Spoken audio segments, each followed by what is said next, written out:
Hello, my dear students. Welcome to Teacher at Home. Today, class, we are going to learn the fifth chapter, Public Expenditure and Public Revenue. Observe the pictures given above. They are related to certain activities performed by the government. What are they? Find out other activities of the government. Distribution of drinking water, distribution of welfare pension, then protection of environment. We have seen that the government undertakes many activities. Why are these activities carried out? They are for the welfare of the people. Money is required for all these activities. Expenditure incurred by the government is known as public expenditure. Expenditure increases with an increase in the activities of the government. Observe the graph and find out the annual increase in the public expenditure. Public expenditure can be classified into developmental expenditure and non-developmental expenditure.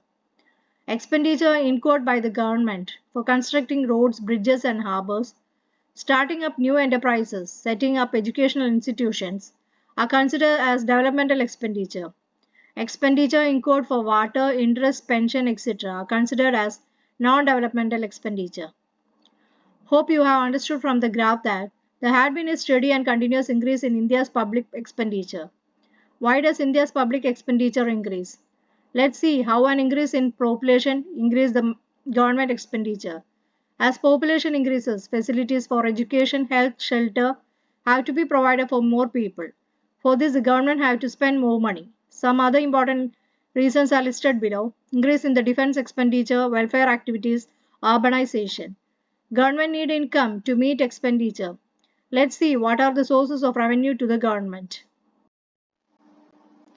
Public revenue. The income of the government is known as the public revenue. Think about the sources of revenue to the government. Government earns income primarily from two sources. They are given in the chart below. Public revenue, that is classified into tax revenue and non-tax revenue. Taxes. Taxes are the main source of income to the government. Tax is a compulsory payment to the government made by the public for meeting expenditure toward welfare activities, developmental activities, etc. A person who pays tax is called taxpayer. Taxes are of two types, direct tax and indirect tax. Direct tax. Land tax is paid by the person on whom it is imposed. Here, the burden of the tax is borne by the same person on whom the tax is imposed. This type of taxes are called direct taxes. Unique feature of direct tax is that taxpayer undertakes the burden of the tax. Major direct taxes in India. Personal income tax. It is the tax imposed on the income of individuals. The rate of tax increases as the income increases. Income tax is applicable to the income that is above a certain limit. In India, the income tax is collected by the central government as per the Income Tax Act 1961. Corporate tax. This is a tax imposed on the net income or profit of the companies. Indirect tax. An important feature of indirect tax is that tax burden can be shifted from the person on whom it is imposed on another person. For example, in the case of sales tax, the tax burden initially falls on the trader, but the trader transfers the burden of the tax along with its price to the consumer. The tax is included in the price paid by the consumer. With a view to simplify the indirect tax system and to introduce one tax across the country, goods and service tax was introduced by incorporating majority of existing indirect taxes. The prevailing system will continue for those terms that are not included in GST. Goods and Service Tax (GST). The major taxes merged in the GST: Central Excise Duty, Service Tax, Central Sales Tax, State Value Added Tax, Luxury Tax, Advertisement Tax, Octroi, Entertainment Tax. Goods and Service Tax was introduced in India on 1st July 2017, merging different indirect tax imposed by central and state government. Taxes are levied at different stages, starting from production to final consumption of goods and services. In each state, the tax is imposed on the value added, and tax is collected only on value addition. The tax paid in the earlier stages need to be paid by the final consumer. GST registration is mandatory to the traders if the outcome is more than 20 lakh in a financial year. Goods and Service Taxes (GST) types. Central and state government impose GST on goods and service traded within the state. The tax imposed by the central government is known as the central GST, and the tax imposed by the state government is known as the state GST. These taxes are collected jointly from the consumers and are shared equally by the central and the state government. Should the tax be imposed on the goods and services traded from one state to another, GST on interstate trade is imposed and collected by the central government. This is known as the integrated GST, IGST. Share of the state government on GST is given by the central government. GST rates. No GST is imposed on essential services and daily consumption goods including unprocessed food items. GST is arranged under 4 slabs as 5%, 12%, 18%, and 28%. Let us examine a bill received from a shop and find out the following. GST registration number. GST rates are represented by the symbols given in column 1. A central and state GST rates say items that are exempted from GST, whether higher GST rates are applicable to necessary or luxury goods. GST Council. Union Finance Minister is the chairman of GST Council and the members of the Union Minister of State in charge of Finance and State Finance Ministers. Council makes recommendation of the following. Taxes, cess and surcharges that are to be merged in GST. Goods and services that are to be brought under GST, determining GST rates.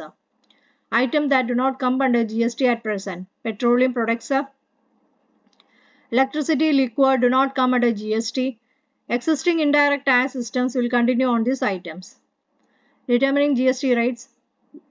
The time frame for including the excluded items into GST, determining the tax exemption limit on the basis of total turnover. The other two sources of income of the government are surcharge and cess. Surcharge and cess. Surcharge is additional tax on tax amount.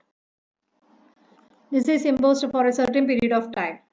Usually, surcharge is imposed as a given percentage on the income tax. Cess is an additional tax for meeting some special purpose of government. Cess is withdrawn once sufficient revenue is collected. Education cess on income tax is an example.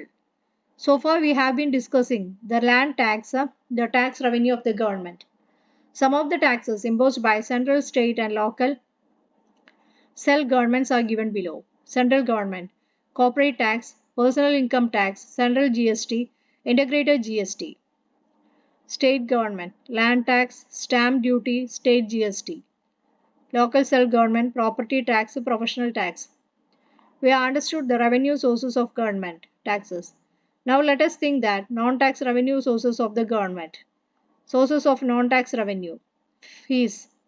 Fees is the reward collected for the government services. License fees, registration fees, tuition fees are examples.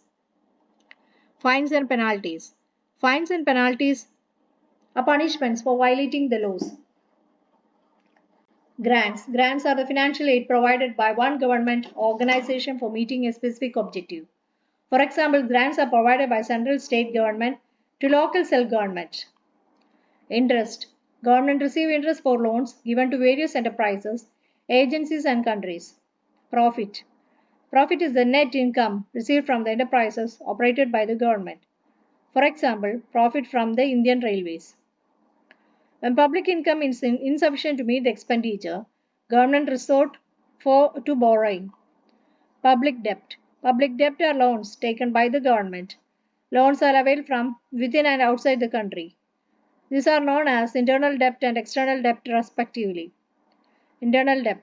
Internal debt are the loans availed by the government from individuals and institutions within the country. External debt. External debt are the loans availed from foreign governments and international institutions. Table show the internal and external debt of India from 2012 to 13 and 2017 to 18. Reason for the increase in India's public debt. There are increased defense expenditure, increase in population, social welfare activities, developmental activities. Public finance. Public finance is a branch of economics that relates to public income, public expenditure, public debt. Public finance is presented through the budget. Budget is a financial statement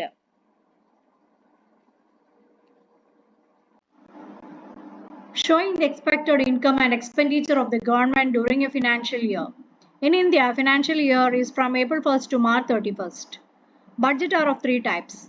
When income and expenditure are equal, it is called a balanced budget. When income is more than expenditure, it is called surplus budget. When expenditure more than income, it is called deficit budget. Let's examine the major items of expenditure included in India's 2017-18 budget. So the items are interest and repayment, defense, subsidies, pension, social service, education, health, social welfare, economic services, agriculture, industry, trade, energy, transport, interest, rural development, urban development, other public services. Observe the diagram related to the major income sources of the central budget 2017-18. Tax revenue, corporate tax, personal income tax, custom duty, excise duty, GST, other taxes.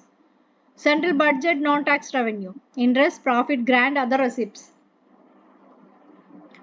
Find out the following after observing the diagram. Fiscal policy. Government policy regarding public revenue, public expenditure, public debt. It is called fiscal policy. These policies are implemented through the budget. Fiscal policy influences a country's progress. A sound fiscal policy helps in nourishing the developmental activities and to attain growth. Some of the goals of the fiscal policy are given below. Attain economic stability, create employment opportunities, control unnecessary expenditure. Let's examine how the fiscal policy controls inflation and deflation, which affect economic security. The tax rate is increased when there is inflation. As a result of this, the purchasing power of the people falls. For example, assume that the tax rate is increased from 10% to 20%. Then for rupees 100, the tax is to be paid is rupees 20 and the consumer can only use rupees 80. And the products cannot be sold in the market, prices fall. Similarly, tax is reduced at the time of deflation. This will increase the purchasing power of the people. As a result, the demand for products increases. This results in an increase in the price of the products. The timely application of fiscal policy helps the government to overcome such situations. So that's all about this chapter. If you are interested, please do like, share and subscribe my channel. Okay, thank you.